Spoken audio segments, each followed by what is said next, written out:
Hello students, आज हम इस लेक्चर में डिस्कस करेंगे कि treatment and disposal of solid waste. Previous lecture में मैंने आपको बताया था कलेक्शन और ट्रांसपोर्टेशन कैसे करते हैं। फिर आज हम डिस्कस करेंगे कि जो हमारे पास वेस्ट कलेक्ट हो चुका है, ट्रांसपोर्ट हो चुका है, उसका ट्रीटमेंट कैसे करेंगे, उसका डिस्पोजल कैसे करेंगे। तो हमें ये चीज़ें पता है पहले से कि म्युनिसिपल सॉलिड वेस्ट जो होता है वो मिक्सचर ऑफ होता है different kind of solid waste.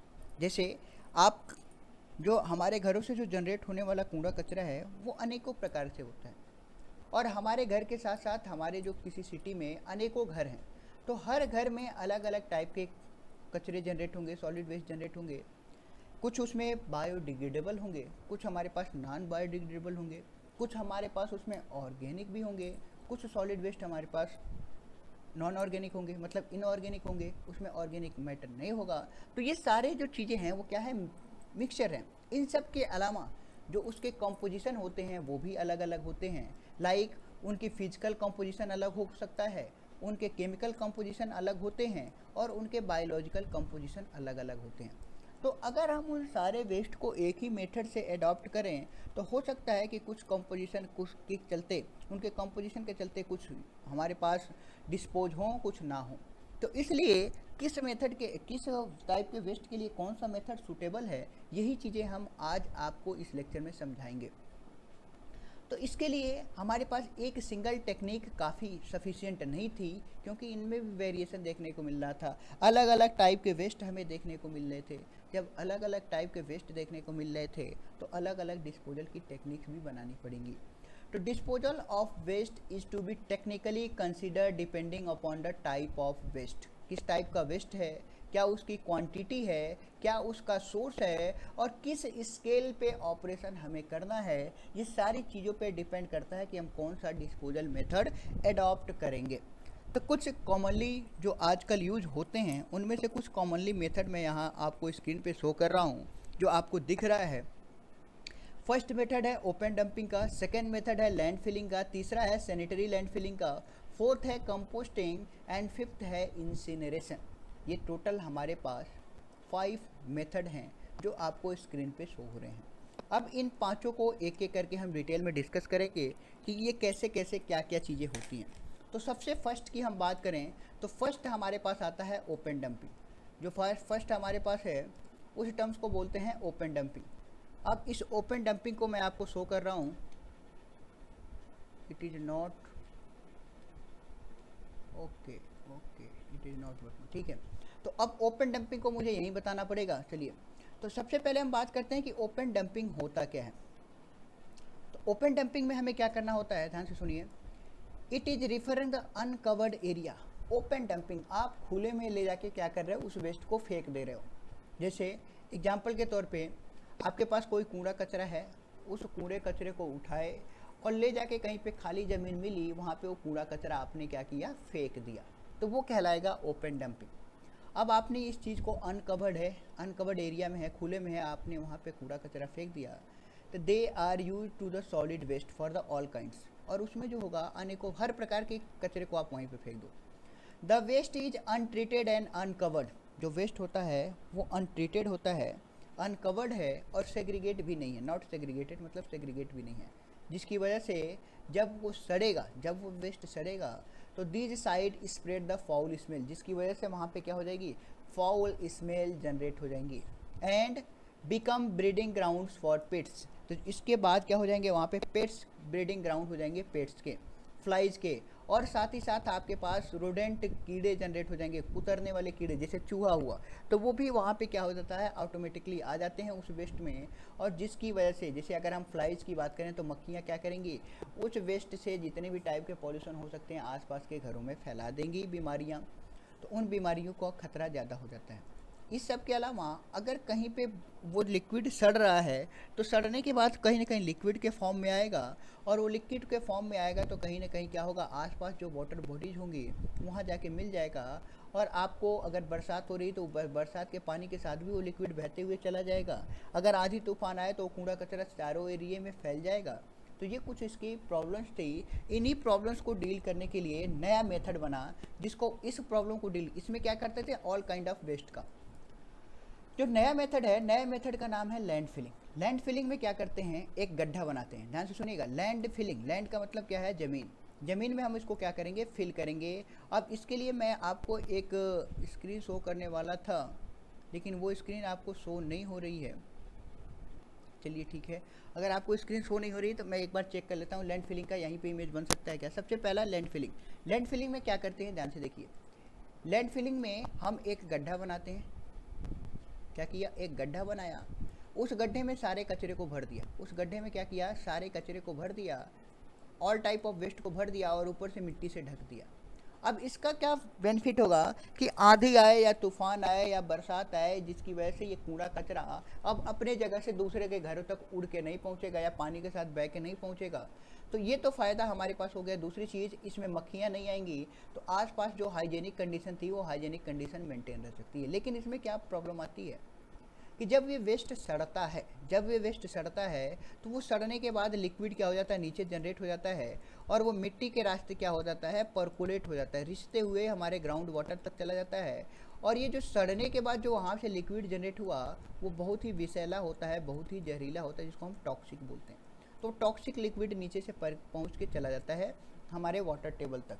इस प्रक्रिया को बोलते हैं हमारे पास लीचिंग। ये क्या हो रहा है हमारे पास, इस प्रक्रिया का नाम दिया गया है लीचिंग। लीचिंग बोला जाता है, जिसमें हमारे पास क्या होता है, ये पर्कुलेट होकर नीचे चला गया। तो ये एक यहाँ पे ड्रॉबैक आता है।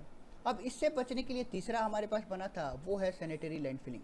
तो आई होप कि अब लैंड फिलिंग का कॉन्सेप्ट समझ में आ गया होगा कि these are the generally located in the urban area, जहाँ पे हमारे पास वेस्ट जो होते हैं वो जनरेट होते हैं बहुत ही लार्ज अमाउंट में, तो उनको ओपन में फेंक नहीं सकते। तो उस केसेज में हम क्या करते हैं, लैंड फिलिंग करते हैं। अनलाइक एन ओपन डंप, हमारे पास ये ओपन डंपिंग के सिमिलर ही होता है, but it is a pit that dug in the ground.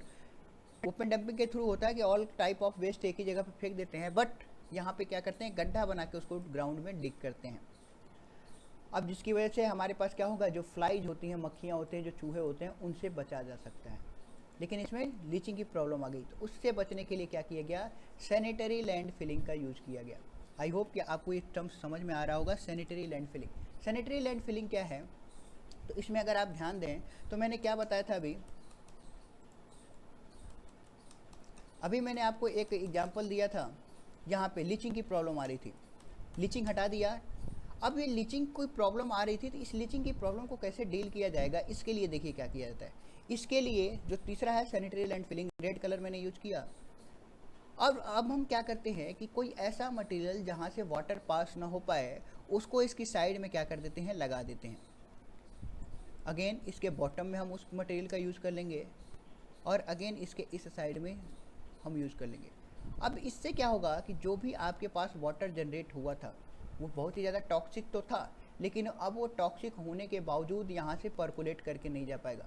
Use क्या क्या कर सकते हैं, आप पीसीसी का यूज़ कर सकते हो, प्लेन सीमेंट कंक्रीट, आप आरसीसी का यूज़ कर सकते हो, reinforce cement concrete, depending upon your budget, या आप क्ले का यूज़ कर सकते हो। क्ले मतलब चिकनी मिट्टी, जिससे कुम्हार घड़ा बनाता है। और आपने देखा होगा कि घड़े में पानी रखने के बावजूद घड़े से पानी बाहर नहीं आता, क्योंकि वहाँ से वाटर पर्कुलेट नहीं कर सकता। तो इसीलिए हम यहाँ पे क्या करते हैं, एक बाउंड्री बना देते हैं कि वाटर पर्कुलेट ना हो। तो ये जो लीचिंग की प्रॉब्लम थी, ये भी इसमें क्या हो गई, सॉल्व हो गई। तो ये प्रॉब्लम हमारे पास कहलाता है sanitary land filling. Land filling में ही क्या किया, सैनिटाइजेशन का काम कर दिया, उसको थोड़ा हाइजेनिक बना दिया।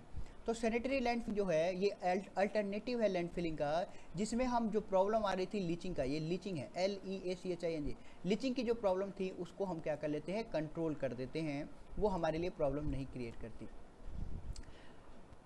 तो अब हम क्या करते हैं, इसके लिए क्या किए, लाइन कर दिए। लाइन कर दिए मतलब उसके जो सरफेस था उस पर हमने एक कवरिंग कर दी, एक पूरा का पूरा मटेरियल लगा दिया। किस टाइप का मटेरियल लगा दिया, इम्परमिएबल मटेरियल, जैसे हमारे पास प्लास्टिक है या क्ले का यूज़ कर लेते हैं। नेक्स्ट मेथड है जो हमारे पास, वो है कंपोस्टिंग। कंपोस्टिंग आपको भी पता है कि मोस्ट कॉमन रिसाइकलिंग मेथड आज के ज़माने में हो चुका है, या बहुत पुराने ज़माने से भी ये यूज़ होता हुआ आ रहा है। इसमें क्या किया जाता है, इस पर्टिकुलर टाइप में हमारे पास जितने भी ऑर्गेनिक वेस्ट हैं सिर्फ उनका यूज़ किया जाता है, जिनमें अप्रॉक्सीमेट 35 to 40% क्या हो, ऑर्गेनिक वेस्ट हो उनका यूज किया जाता है, क्योंकि ये रिसाइकल होंगे तभी बनेगा। और इसका बाद में जब डिस्पोजल के बाद लास्ट में हम इसको मैन्योर के रूप में यूज़ कर सकते हैं, हमारे लिए खाद बन जाते हैं, फर्टिलाइज़र के रूप में हम इसका यूज़ कर लेते हैं एग्रीकल्चरल फील्ड में। लास्ट है हमारे पास इंसिनरेशन। इंसिनरेशन में क्या किया जाता है कि हाई टेम्परेचर पे उसको बर्न कर दिया जाता है। जो भी हमारे पास सॉलिड वेस्ट आए, उस सॉलिड वेस्ट को हाई टेम्परेचर पे क्या किया जाता है, बर्न किया जाता है। अब जब आप हाई टेम्परेचर पे बर्न करोगे तो उसकी वजह से क्या होगा कि कुछ हमारे पास पर्टिकुलर मैटर्स जनरेट होते हैं, तो उसको भी कंट्रोल किया जाता है। जब भी आप क्या करोगे, हाई टेम्परेचर पे जब भी आप यूज़ करते हो तो हाई टेम्परेचर पे ऑक्सीडेशन होता है, और ऑक्सीडेशन क्या करता है, डिस्ट्रॉय कर देता है स्ट्रक्चर्स को। जितने भी कोई भी मॉलिक्यूल्स हैं उस मॉलिक्यूल्स के स्ट्रक्चर को कम्प्लीटली डिस्ट्रॉय कर देता है, और ये प्रोसेस हमारे पास कहलाता है इंसिनरेशन। इसमें हमें ये चीज़ें पता है कि इसकी वजह से हमारे पास हाई टेम्परेचर पे बर्न करते हैं, ये हमारे पास मेथड एडॉप्टेड होता है। इसके बाद एक छोटा सा टॉपिक आता है कि क्या सॉलिड वेस्ट को कंट्रोल करने के कोई और तरीके हैं, तो बिल्कुल है। हम क्या कर सकते हैं, हम उसको 3R के थ्रू यूज़ कर सकते हैं। क्या क्या 3R है, रिड्यूस, रीयूज एंड रिकवरी। अगर ये 3R का हम यूज़ करते रहें तो सॉलिड वेस्ट जनरेशन है, जनरेशन का मतलब जो जितना ज़्यादा हमारे पास जेनरेट होगा, वो जनरेट क्या हो जाएगा, कम हो जाएगा, जनरेशन जो होगा वो कम हो जाएगा।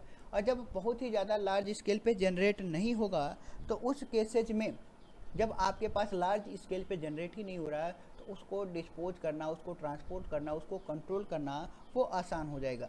या इसके लिए और क्या कर सकते हैं, जिसे अभी हमने बात किया कि हम री यूज़ कर सकते हैं, रिकवरी में डाल सकते हैं, कन्वर्जन कर सकते हैं, और सबसे इम्पॉर्टेंट होता है एनर्जी रिकवरी, जो हम नेक्स्ट क्लास में आपसे डिस्कस करेंगे। मतलब क्या है कि आपने अभी तक जितने भी वेस्ट देखे, स्पेशल सॉलिड वेस्ट जितने भी देखे हैं, उन सॉलिड वेस्ट से हम क्या करेंगे, कुछ प्रोसेस यूज करेंगे, और उस प्रोसेस के थ्रू इन सॉलिड वेस्ट से हम क्या कर देते हैं, एनर्जी बना देते हैं। ध्यान से सुनिए, क्या बन जाती है, एनर्जी बन जाती है।